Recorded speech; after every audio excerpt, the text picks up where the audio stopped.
नमस्कार स्टूडेंट्स। आज भी हम प्रजातियों के संबंध में ही एक नया टॉपिक पढ़ेंगे। कल जैसा कि हमने प्रजातियों का अर्थ और विभिन्न भूगोलवेत्ताओं द्वारा जो परिभाषाएं दी गई थी प्रजातियों की, उन्हें पढ़ा था। प्रजातियां क्या होती हैं जिनमें शारीरिक विशेषताओं में समानता होती है, इसको हमने पढ़ा था। और हमने अंत में ये निष्कर्ष निकाला था कि जो शारीरिक लक्षण जो प्रजातियों में हैं वो वंशानुक्रम द्वारा पीढ़ी दर पीढ़ी आगे जारी रहते हैं। मानव जाति का एक प्रमुख भाग है प्रजाति, जो इसकी नस्ल की शारीरिक विशेषताओं में चिन्हित है। उन्हीं प्रजातियों का वर्गीकरण हम किस प्रकार करेंगे, उसी को हम आज के टॉपिक में विस्तार पूर्वक अध्ययन करेंगे।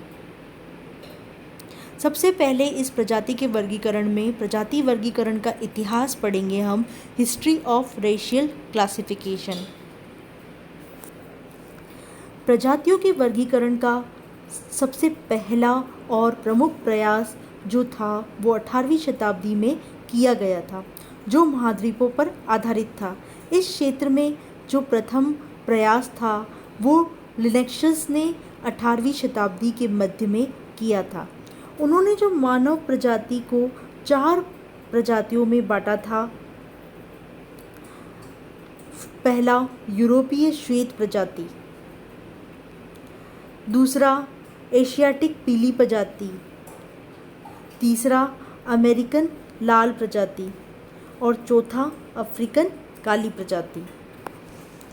1775 में जो ब्लूमबेक थे, उन्होंने जो 5 प्रकार की महाद्वीपीय प्रजातियों का वर्णन किया था, जिनके नाम हैं काकेशियन जो श्वेत है, मंगोलियन जो पीली प्रजाति के नाम से जानी जाती है, जो इथोपियन जो काली प्रजाति के नाम से जानी जाती है, और जो अमेरिकन जो लाल प्रजाति के नाम से जानी जाती है, मलायन जो ब्राउन प्रजाति के नाम से जानी जाती थी। 19वीं शताब्दी के मध्य में फ्रांसीसी मानवशास्त्रियों ने 3 प्रकार की प्रजातियों को मान्यता दी, जिनके नाम हैं काकेशियन, निग्रोइड्स और मंगोलियाड। उसके पश्चात कुवियर ने त्वचा के रंग के आधार पर 3 प्रजातियां बताई है, श्वेत जिसे हम काकेशियन भी कह सकते हैं, पीली जिसे हम मंगोलियन भी कहते हैं, और काली जिसे हम निग्रो भी कहते हैं। अब हम लेते हैं प्रजातियों का वर्गीकरण। प्रजातियों का जो वर्गीकरण है वो काफ़ी जटिल प्रक्रिया है। प्रजातियों की परिभाषा की भांति प्रजातियों के वर्गीकरण के संबंध में भी विद्वानों में काफ़ी मतभेद हैं। सामान्यतः प्रजातियों का वर्गीकरण उन शारीरिक लक्षणों पर ही आधारित होता है जिनको आसानी से मापा जा सके।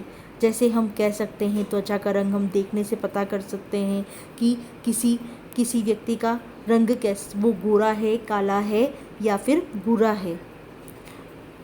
और उसी प्रकार से हम आँखों को देखकर भी देख सकते हैं ये काली है, भूरी है या नीली है, आँखें छोटी है, मध्यम प्रकार की है, जो मस्तिष्क है उसका आकार छोटा है, चौड़ा है, लंबा है, नाक लंबी है, चौड़ी है। तो वो सभी शारीरिक लक्षण जिनको हम देख के आसानी से माप सकें, उन सभी को ही प्रजातियों के अंतर्गत हमने प्रजातियों के वर्गीकरण में उपयोग किया है। मानव प्रजातियों के वर्गीकरण के लिए निम्नलिखित शारीरिक लक्षण आवश्यक है। पहला है त्वचा का रंग, दूसरा है कद, तीसरा जो है वो मस्तिष्क का आकार, चौथा चेहरे का आकार, पांचवा नाक के आकार, छठा नेत्र या आँखें, सातवां बाल और छठा शारीरिक गठन, और आठवां 9वां रक्त समूह। इसमें हम सबसे पहले पढ़ेंगे त्वचा का रंग। मानव प्रजाति के दूर से दिखाई देने वाले लक्षणों में त्वचा का रंग महत्वपूर्ण स्थान रखता है। त्वचा के रंग के आधार पर प्रजातियों को श्वेत, गोरे, पित्त, पीले तथा काले वर्गों में बांटा गया है। यह अति साधारण वर्गीकरण है। वास्तव में शुद्ध श्वेत पीले तथा काले रंग के लोग नहीं होते हैं। उदाहरणतः श्वेत लोग गुलाबी तथा काले लोग भूरे रंग के होते हैं। निग्रिटो प्रजाति जो हैं वो श्याम रंग, निग्रो प्रजाति चॉकलेट से काले रंग तथा ऑस्ट्रेलिया जो प्रजाति है वो गहरे भूरे रंग या जैतूनी रंग के होते हैं। त्वचा के रंग पर भी जलवायु का गहरा प्रभाव पड़ता है। यद्यपि बहुत से विद्वान जो हैं वो त्वचा के रंग पर को जैविक लक्षण ही मानते हैं, उस पर वातावरण के प्रभाव को वो स्वीकार नहीं करते, मगर फिर भी जो जलवायु का प्रभाव त्वचा के रंग पर पड़ता है। मानव प्रजातियों का जो वर्गीकरण है उसका दूसरा आधार जो है वो है कद, जिसे हम कहते हैं स्ट्रक्चर या हमारी हाइट। कद को आसानी से मापा जा सकता है, जिस कारण यह प्रजातियों के वर्गीकरण का आधार बन सकती है। यद्यपि मनुष्य का कद भोजन की गुणवत्ता, उसकी मात्रा पर काफ़ी हद तक निर्भर करता है, तथापि यह वंशानुक्रम जनित लक्षण है। कद के आधार पर लोगों को 3 मुख्य वर्गों में बांटा जाता है, जिसे हम कहते हैं नाटे, मध्यम या ऊंचे कद के लोग। सामान्यतः काकेशाइड लोग जो होते हैं वो सबसे लंबे होते हैं और मंगोलियाड लोग सबसे छोटे कद के होते हैं। प्रजाति वर्गीकरण का तीसरा प्रमुख आधार है मस्तिष्क का आकार। मस्तिष्क का आकार कद की भांति ही आसानी से मापा जा सकता है और इसकी गणना करना बिल्कुल सरल है। मनुष्य की प्राकृतिक रचना में शिरस्त्र सूचकांक सबसे अधिक स्थायी रहने वाला लक्षण है, क्योंकि इसमें परिवर्तन जो हैं वो बहुत जल्दी नहीं होते और बहुत कम जो परिवर्तन है उसमें होते हैं। इसलिए इसके लिए निम्न सूत्र का प्रयोग किया जाता है। शिरस्त्र सूचकांक निकालने के लिए सबसे पहले किसी व्यक्ति की सिर की चौड़ाई लेंगे, उसमें हम भाग देंगे सिर की लंबाई का और उसे हम गुणा करेंगे 100 से, तो हमारा शिरस्त्र सूचकांक हम प्राप्त कर सकते हैं। उपरोक्त विधि से प्राप्त शिरस्त्र सूचकांक के आधार पर मस्तिष्क को निम्नलिखित 3 श्रेणियों में विभाजित किया गया है। अगर किसी का शिरस्त्र सूचकांक 78.5 से कम आता है तो उसे लंबा मस्तिष्क का व्यक्ति माना जाएगा। अगर किसी व्यक्ति का शिरस्त्र सूचकांक 78.5 से 82.5 के बीच होगा तो उसे मध्यम मस्तिष्क का व्यक्ति माना जाता है, और किसी व्यक्ति का जो मस्तिष्क है वो 82.5 से अधिक सूचकांक का पाया गया तो उसे चौड़े मस्तिष्क वाला व्यक्ति माना जाता है। इस प्रकार हम सरल गणना से मस्तिष्क का आकार निकाल सकते हैं।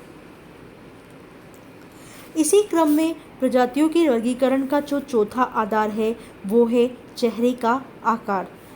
किसी वंश व्यक्ति के चेहरे की बनावट से उसकी प्रजाति के संबंध में जानकारी भेद प्राप्त की जा सकती है। जैसे कि हम कोई बच्चा होता है तो उसे हम कहते हैं कि इसका जो चेहरा है वो पापा पे गया है, मम्मी पे गया है, दादा पे गया है, दादी पे गया है, क्योंकि उसके जो जेनेटिकली उसके चेहरे पर उन सभी व्यक्तियों का प्रभाव हो सकता है। और प्रजातियों में भी ऐसा ही है। कोई प्रजातियों का चेहरा जब लंबा होता है तो उन सभी प्रजातियों के व्यक्ति जो होंगे उनका चेहरा लंबा ही होगा, अगर चौड़ा है तो चौड़ा ही होगा।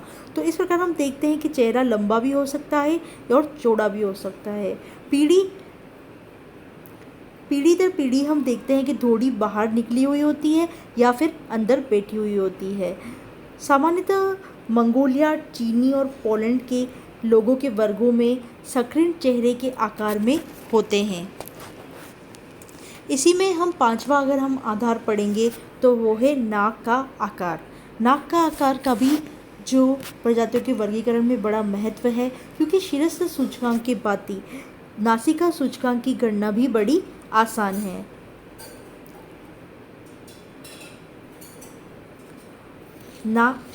ऐसे जो नासिका सूचकांक को प्राप्त करने का जो सूत्र है वो है नाक की चौड़ाई में भाग देना है नाक की लंबाई का और उसे गुणा करना है 100 से, तो हमें नासिका सूचकांक की प्राप्ति हो जाएगी। इसके आधार पर नाक निम्नलिखित 3 प्रकार की होती है। पहला, चौड़ाई जब नासिका सूचकांक 85 से अधिक आता है तो चौड़ी नाक वाला व्यक्ति उसे हम कह सकते हैं। अगर